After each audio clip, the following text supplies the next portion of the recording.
Sejam todos bem-vindos ao meu canal. Eu sou Jéssica Leite e nós estamos aqui com este canal que já é de todos vocês. Com o nome agora, antes nós éramos de bate-papo com auditoria interna, mas agora nós estamos com o canal com o mesmo meu nome, Jéssica Leite, para ficar bem mais fácil para vocês, para todos terem a oportunidade de conseguir estar tendo acesso às informações que eu estou dando aqui. Então, para mim é um prazer estar aqui mais uma vez para conversar um pouco com vocês. E vou pedindo logo que vocês se inscrevam no meu canal, ativem o sininho para poder receber notificações quando vídeos novos aparecerem no canal. Curtam, passe para outras pessoas também que gostam de falar sobre auditoria interna, riscos, controles internos, compliance, todo esse mundo maravilhoso das práticas de auditoria interna. Então compartilhem aí com os nossos amigos, os nossos queridos auditores. É um prazer estar aqui conversando com vocês. E hoje a minha proposta é nós falarmos sobre o tema de dono, os donos do processo de auditoria interna. Mas antes de nós começarmos propriamente dito no assunto dono, vamos entender um pouco mais sobre essa palavra, né? Essa palavra dono. Às vezes essa palavra dono é um pouco dura, né? Principalmente quando a gente for olhar historicamente na questão das mulheres, na questão dos escravos, o que era ser o dono. Embora que esses tabus eles estão sendo quebrados no decorrer dos anos, eles foram quebrados, mas ainda hoje existe sim mulheres, de acordo com as culturas, né, culturas mais radicais, que ainda é permitido até mesmo tirar a vida de mulheres, caso os seus donos, né, assim o queiram, caso elas desobedeçam as regras. Então é ainda um assunto muito novo, é um assunto ainda a ser discutido, a ser debatido, né? E nós temos na ficção o exemplo de Tonha. Tonha, na novela Tieta, era uma mulher submissa, era uma mulher que não podia nem levantar a voz. Ela se casou com o pai de Tieta e vem mostrando esse personagem todo o sofrimento que ela passa, até o final da novela, onde canta uma música muito bonita de Simone, que fala que ela quer ser assim, livre, dona, senhora da minha vontade e dona de mim. Eu acho muito interessante essa música, até nos meus canais de divulgação, eu coloquei essa música porque representa exatamente o que Tonha, naquele momento, precisava, queria ser. Ela queria ser dona dela. Mas não é só na ficção que nós temos isso. Eu trago para vocês hoje aqui um exemplo da realidade de uma mulher chamada Ana Lins dos Guimarães Peixoto Bretas. Quem é essa mulher? Uma mulher brasileira, Cora Coralina. Cora Coralina, uma das maiores poetisas aqui do Brasil. Embora tenha começado muito cedo a escrever, apenas aos quase 76 anos de idade é que ela começa a publicar esses escritos. Por quê? Era mulher, embora que os seus pais, a situação não era tão ruim, ele era o comendador, né? A mãe dela também, mas naquela época as mulheres não podiam ir para a escola como nós vamos hoje. Ela só cursou até a 4ª série, como a mestra Silvina. Então, foram várias dificuldades que a Coralina passou naquela época. Era passada o seu pertencimento do seu pai, passou para o seu marido, e só após a morte dos dois é que ela começa a vender, a publicar os seus livros. E isso ela já tinha quase 76 anos. Ela se muda, ela vai para São Paulo, ela vai para Goiás, e é em Goiás que ela consegue passar a escrever, a publicar. E mesmo assim, Cora Coralina, ela supera todas essas dificuldades e recebe vários prêmios. Na Universidade Federal de Goiás, ela foi eleita intelectual do ano e contemplada com o prêmio Juca Pato, que é um prêmio bastante importante da União Brasileira dos Escritores. Então, vemos aí a força, o exemplo de mulheres tanto na ficção quanto na realidade. Um imita o outro, né? A ficção imita a realidade imita a ficção.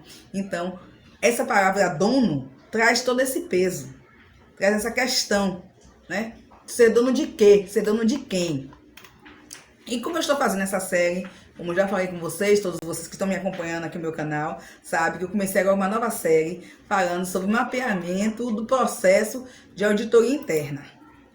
E a minha proposta nessa série é trazer para vocês um olhar diferente, um olhar do nosso próprio processo. Quando a gente está trabalhando com auditoria baseada em riscos, onde a gente precisa mapear os processos, não é isso? Identificar os controles, identificar os riscos, mensurar os riscos, não é isso? Então, o que foi que eu resolvi fazer? Eu peguei essa parte de mapeamento do processo e estou trazendo para vocês o mapeamento do processo de quê? Da nossa auditoria, né?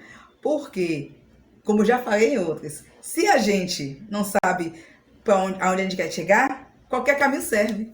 Então é preciso que a gente, com a auditoria interna, a gente saiba o porquê que a gente está fazendo aquilo, qual é o nosso objetivo, aonde nós queremos chegar, o que nós vamos entregar, quem são os nossos clientes, quem são os nossos donos, quais são os objetivos, não é isso? Eu comecei há algumas aulas passadas falando sobre todos esses elementos que pertencem ao processo de auditoria interna, depois já fiz sobre objetivos, hoje estou fazendo sobre os donos, semana que vem vou fazer sobre os clientes. Então, vocês vão me acompanhando aí, vão notificando, vão chamando uns outros, todos que gostam de auditoria, porque essa é uma visão bem diferente. Não é uma visão de execução de auditoria, né? Uma execução de auditoria contábil, uma execução de auditoria em RH, uma execução operacional. Não, aqui eu estou falando sobre o processo de auditoria. Eu estou pegando os meus 14 anos de exercício, de experiência, eu já tenho 14 anos nessa área, nessa profissão de auditoria interna, e trazendo para vocês, mostrando essa visão de como é que a gente tem que se estruturar para que possamos entregar o melhor valor agregado ao nosso cliente, né? E hoje nós estamos falando sobre os donos da auditoria interna, do processo auditoria interna. Quem é que se beneficia com esses nossos trabalhos, né? E por que tem que ser dessa forma, né? Porque de uma forma diferente pode até mesmo atrapalhar o nosso serviço. A gente precisa entender exatamente o que a gente faz, como é que a gente faz, onde é que a gente quer chegar, para que possamos ser protagonistas, que é outra proposta que eu trago para vocês, né? Nesses 14 anos eu venho notado que muitas vezes o que acontece com a auditoria interna? A auditoria interna ela espera ser provocada. Ela espera ser provocada. Se ela for perguntada, pedido a ela um diagnóstico, pedido a ela para fazer algum serviço, alguma auditoria especial, a gente faz. E por que isso? E por que nós não podemos mudar? Minha proposta é essa, vamos mudar. Se a auditoria interna fez algum trabalho, se a auditoria interna viu que a empresa ela está correndo algum risco, por que não reportar de imediato? Por que não levar essa informação para instâncias da governança que possa tomar alguma atitude? Esperar sermos provocados, né? Então, a minha proposta é essa, sermos protagonistas da nossa profissão, entender e mostrar aos outros, aos colegas, aos gestores, à governança, mostrar como é que a auditoria interna ela agrega valor para a empresa e para o social como um todo. Mas começando pela empresa, né? A gente tem que começar entre nós mesmos, né? Entre a nossa empresa, e a partir daí a gente vai tomando essa força, vai aumentando, é uma profissão que está cada vez mais presente, né? Quantas vezes vocês já foram fazer, quem tem plano de saúde, e aí diz, olha, o seu caso está na auditoria para ser autorizado, não é isso? Por quê? Porque existe auditoria interna na saúde, existe auditoria interna nos alimentos, em empresas de alimentos. A auditoria interna está presente em todas as empresas. É só os gestores, os governantes reconhecer a importância, o que é que uma auditoria interna pode fazer para melhorar, para fortalecer, para garantir a permanência e as melhorias de uma empresa. É isso? Então, minha proposta é essa. Vamos lá, vamos ser protagonista. Ó, hashtag protagonista. Vamos fazer esse movimento aí, mudar essa visão da auditoria interna, trazer a gente para a linha de frente e mostrar às pessoas que, como terceira linha de defesa, nós temos essa responsabilidade de estar trazendo, de estar reportando os informes, né, para aqueles que podem realmente agir. Vamos lá? O assunto hoje é dono. Vamos, de primeira mão, ver uma definição genérica do que é ser dono. Proprietário ou possuidor de um terreno, de uma loja, de alguma coisa. Mas proprietário também é aquele que tem o poder, o controle, é o Senhor. Tornou-se o dono da situação, quer dizer, ele tem o controle daquela situação. E é nesse sentido que vem a questão do dono dentro de um processo. Existem empresas que elas já estão mais amadurecidas nesse sentido, da questão de processos, e conseguem entender, conseguem ver, identificar quem é o dono do processo. Porque nem sempre o dono do processo, ele é o dono ou o gerente daquela unidade, daquele setor. Depende de como a empresa é constituída. Uma empresa departamentalizada, para você falar em processo, fica uma coisa difícil, não é? Veja bem o que eu quero dizer a vocês. Se a sua empresa é departamentalizada e tem lá o departamento de transporte, então o transporte, ele é um departamento que tem um gerente e possivelmente é esse setor que vai ser o dono do processo. Mas o processo de transporte, ele não vai ficar apenas restrito àquele setor. O processo de transporte, ele vai trabalhar e vai oferecer esse serviço para toda a empresa. Vai ser um trabalho de logística, digamos assim, que é gerido por esse setor. Então, daí vem a dificuldade, porque às vezes o processo, ele vai passando, né, por toda a empresa. E se a empresa é departamentalizada, daí vem a dificuldade. Quando a gente fala assim, é importante sempre identificar o dono do processo. Quem é esse dono do processo? Né? As empresas que já estão no processo fica mais fácil. As empresas que estão no departamento fica mais difícil. Porém, esses donos de processo, eles são aqueles responsáveis pela execução das atividades, pelo desempenho daqueles trabalhos que vai ser entregue ao cliente. Essa pessoa responsável que são identificadas como dono do processo. Porém, quando a gente fala em auditoria interna, quem seria os donos? Sim, e interessante é o seguinte, que esse dono pode ser uma pessoa ou pode ser um grupo também de pessoas. Dono ou donos do processo, entendeu? A gente tem essa diferenciação também, pode ser que seja uma pessoa só ou seja um grupo. Quando a gente fala em dono de processo. Em auditoria interna, quando a gente fala quem é o dono do processo de auditoria interna, a gente está entendendo que são os próprios auditores. É claro, vou ressalvar aqui que dentro de um setor de auditoria, a superintendência, imunidade, seja o que for, sempre tem aquele auditor-chefe, o auditor líder, tem o auditor sênior, aquele aonde todas as responsabilidades do gerir que faz a gestão maior daquele setor. Então, fica, assim, em última instância, para esse auditor-chefe. Porém, o processo como um todo, a responsabilidade são de nós, auditores, realmente está fazendo nosso trabalho, está fazendo nossa entrega de uma maneira, assim, excelente, de uma maneira que venha a agregar valor para a empresa. É isso? Então, o dono é aquele que é responsável por essa entrega. E em auditoria interna, este dono, né, hierarquicamente falando, seria o chefe de auditoria interna. Esse chefe sênior. Porém, de uma maneira geral, todos nós que trabalhamos com auditoria interna, nós somos o dono desse processo. Se essa questão é importante para qualquer processo, você imagine um processo de auditoria interna. Para a gente é essencial sermos o dono do nosso próprio processo. Por quê? Porque nós precisamos, enquanto auditores internos, de uma coisa chamada de independência organizacional. Se não me engano, salvo Miguel Juízo, como dizem aí o povo de direito, das normas de atributo, é a 1110, que fala sobre isso, independência organizacional. Lá vem mostrando que a auditoria, inclusive, posiciona a auditoria interna no sentido da governança, já diretamente ligada ao conselho de administração, muitas vezes diretamente, muitas vezes através do comitê de auditoria, mas a gente precisa estar ligado ao conselho e estarmos reportando a ele, para que possamos ter essa independência. E o que é essa independência organizacional? Por que é tão importante? Porque a auditoria interna prima por uma independência organizacional. Para que nós não tenhamos limitação de escopo, nós não tenhamos limitação na execução dos nossos trabalhos, a gente não tenha limitação na comunicação dos resultados dos nossos trabalhos. Então é muito importante. Pense, se a auditoria interna está ligada, digamos, a um setor como é o financeiro da empresa.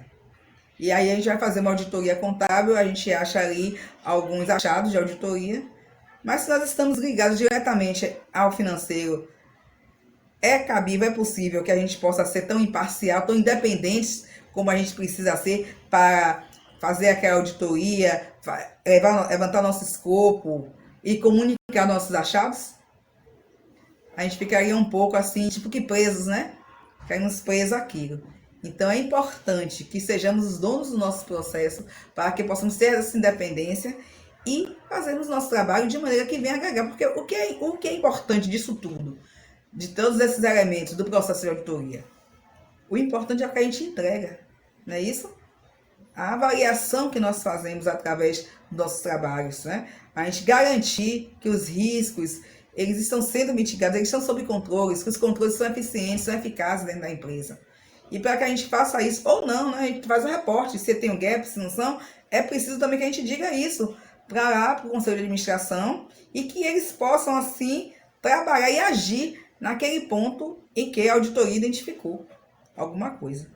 Então, dessa maneira, sermos donos do nosso processo é muito importante para a nossa independência organizacional, para que sejamos colocados, estruturalmente falando, diretamente ligados ao Conselho e possamos fazer o nosso reporte, como uma terceira linha, pelo IA Brasil e pelo IBCG também. Nós temos essa outra instituição agora que vem trazendo questão de compliance, questão de auditoria, de governança, muito importante agora em voga.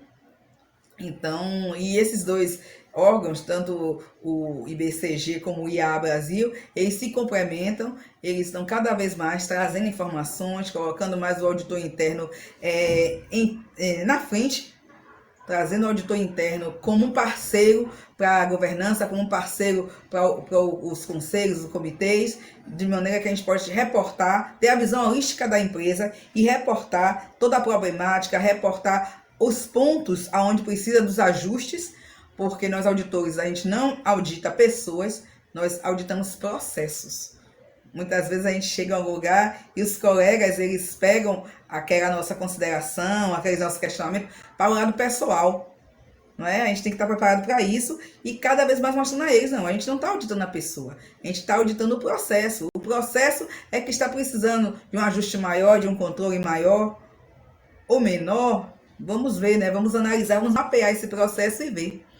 Então, espero que você tenha entendido aí que o nosso ponto hoje, todos os elementos, a gente já veio, eu fiz uma primeira aula falando de todos os elementos de um processo e identifiquei eles dentro da auditoria interna. Depois eu falei sobre os nossos objetivos de auditoria interna.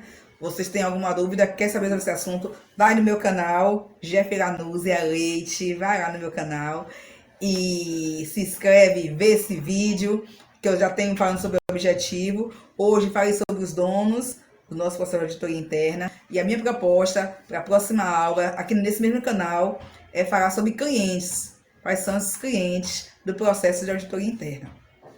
Espero que vocês tenham gostado, que vocês continuem aí, que vão compartilhando, falando com outros também, né? Que sejamos nossos protagonistas, nosso hashtag protagonista. Vamos botando aí hashtag protagonistas em auditoria interna. Vamos provocar, vamos levar as informações a todos que precisam dentro da empresa, porque cada vez mais, quando a auditoria interna vai fazendo isso, vai se solidificando como profissão, vai mostrando a todos a importância do auditor interno dentro de cada segmento, porque o auditor interno pode estar em qualquer empresa, menor, maior, e só tem a agregar. Se uma empresa mesmo pequena, mesmo familiar, mas tem um trabalho de auditoria interna, que pode ser também contratada, essa auditoria interna geralmente são empregados da própria empresa. Mas você pode ter uma auditoria interna sim, contratada, se você é uma empresa menor, você pode contratar uma auditoria interna para trabalhar por um tempo, identificar esses pontos, esses gaps para vocês, e aí vocês têm um produto bom de auditoria interna. Empresas maiores têm a sua própria auditoria interna, e aí podem sim aproveitar cada vez mais o que é o produto da auditoria interna. Não é isso? Então, cada vez mais vamos ser, como disse Tonha Lar de Tieta, né? E como diz a música, quem canta é Simone. Quero ser assim, senhora das minhas vontades e dona de mim, né? A auditoria interna vai ser assim, dona de si. Então, vamos lá, gente. Se inscrevam no canal, ativem o sininho, curtam para que essas informações possam chegar cada vez mais a outros auditores internos, outros colegas, outros que estão começando, que já estão nessa profissão há algum tempo, mas querem aprender mais, querem conversar, querem tirar dúvidas. Deixe aí uma pergunta para mim, o que é que vocês gostariam de ouvir, vocês gostariam de conversar comigo sobre auditoria interna. Eu trago aqui 14 anos de experiência para vocês, do lado de dentro, de como a gente pensa, de como a gente trabalha. Então, estou aqui para ajudar também a vocês e espero isso, que vocês tenham gostado aqui da nossa aula de hoje. Espero vocês toda quarta-feira, às 20 horas, no meu canal Jeff Lanúzia Leite, sempre novos vídeos, novas informações sobre auditoria interna, controles, compliance, riscos, tá? Tchau, tchau. Até a próxima.